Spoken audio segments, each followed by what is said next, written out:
Hello friends, ఇంకా ఒకటి ప్రకృతికి సంబంధించిన తేనె చూపిస్తున్నా మీకు.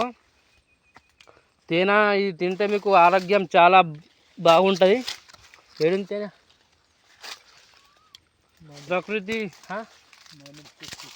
మామిడి చెట్టుకి ఉంది తేనె. ప్రకృతి ప్రసాదించిన ఔషధం. చూడండి, మామిడి చెట్టుకు ఉంది. చూస్తే మీరు కొట్టుకొని పోతారు ఇంటికి. నా దగ్గరలో ఉంది.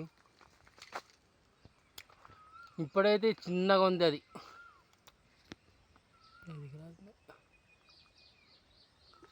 చిన్నగా కనిపించింది.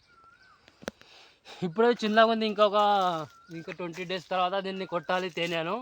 అయితే మాకు ఒక కడవ నిండా తేనె వస్తుంది. ఓకే ఫ్రెండ్స్, ఈ వీడియో మీకు నచ్చితే లైక్, సబ్స్క్రైబ్, షేర్ చేయండి. చివరికి ఒక పెద్ద మామిడి పండు పడ్డది చెట్టు నుంచి.